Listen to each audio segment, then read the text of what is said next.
Oh, that's better. A nice cosy cup of tea. Oh, hello. My name's Jonas. I'm trying to get nice and cosy for tonight's story, so I thought a warm mug of tea would help. Are you nice and cosy and ready for bed? It's a bit cold in tonight's bedtime story, so I'm glad we're wrapped up warm indoors. This story is by Debbie Gliori, and it's called Mr. Bear to the Rescue. It was a wild and windy night in the forest. The kind of night where the best place to be was indoors, snug and warm, with the windows and the doors tightly shut to keep the weather out. Mr. Bear was tucked up in bed listening to the wind howling outside. "Did you hear that?" said Mrs. Bear. "It sounded like someone calling help." "It's just the wind, dear," said Mr. Bear. "Yeah," said a small voice. "There," said Mrs. Bear. "I did hear someone. Go and see who it is, dear." Mr. Bear went downstairs and opened the front door. "Please, help," said a very small voice from somewhere around Mr. Bear's ankles. And there, clinging onto the doorstep, was Mr. Rabbit Bun. "Our warren has collapsed," he wailed. "The Hoot Tooty's nest has blown away, the Buzz's hive is ruined, and we can't find baby Flora anywhere." And then Mr. Rabbit Bun vanished off into the night. "Help is on its way," said Mr. Bear, grabbing tools and a honey sandwich just in case. "Do be careful, dear," called Mrs. Bear. "Don't worry," said Mr. Bear as he blew down the garden. "I'll be fine." It was a long way to the Rabbit Bun's house. Mr. Bear tripped and stumbled over fallen branches, and several times his lantern nearly blew out. "Ah!" shrieked Mr. Bear as a tangle of feathers and claws blew into his face. "Eek!" squawked Mr. Hoot-to-Wit. "Oh, it's you!" they both cried in unison. I can't see your house anywhere," said Mr. Bear, peering into the darkness. "You're standing in it," said Mr. Hoot-to-Wit sadly. And there lay the remains of the tree that the Hoot-to-Wits had shared with the Buzzes and the Rabbit Buns. "Oh, Mr. Bear, thank heavens you've come," cried a voice. "Please can you help us find Flora? And can you fix our hive? "And mend our nest?"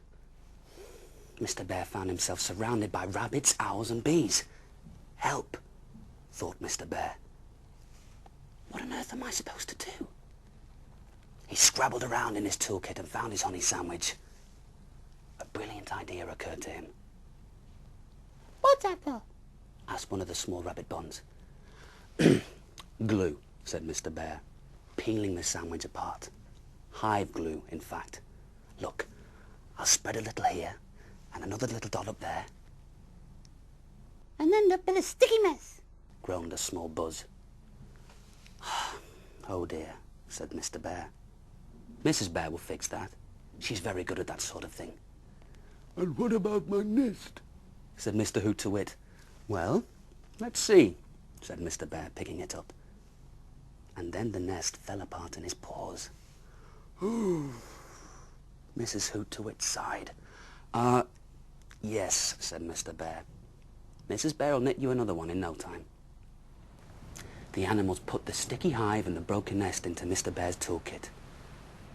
Just as the heavens opened, rain poured down through the trees and the animals ran for shelter. Mr. Bear's lantern hissed and then fizzled and then went out. "How will we ever find Flora now?"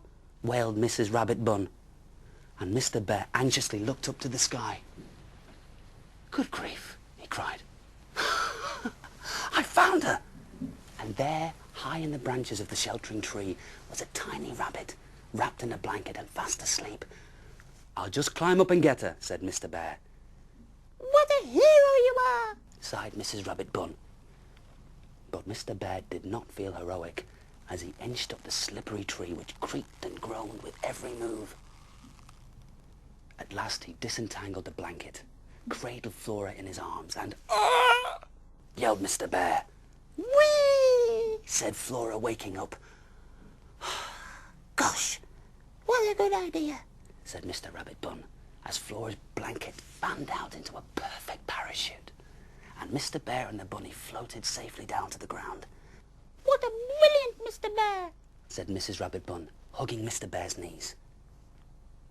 Mr. Bear relit his lantern and loaded all his friends into his toolkit. "Hold tight," he said. "I'm taking you home." Back through the storm they went till they reached the top of the hill and could see Mr. Bear's house in the distance with the lights on. "Not far now," he said. "We're nearly there." Mrs. Bear had been busy organising beds for everyone, and much later, when a hot nettle soup had warmed every tummy, large and small, the bear house filled with snores. And then Mr. Bear sank into a chair with a groan, and Baby Bear clambered onto his tummy. "What a brilliant Mr. Bear your daddy is," said Mrs. Bear. "So good at fixing things." Mr. Bear gave a huge yawn. "In fact," continued Mrs. Bear, "I have some more things for that daddy to fix. There's the squeaky bathroom door, the blocked sink, and the smoky chimney." Mr. Bear gave a loud snore. "But they can all wait until tomorrow," said Mrs. Bear.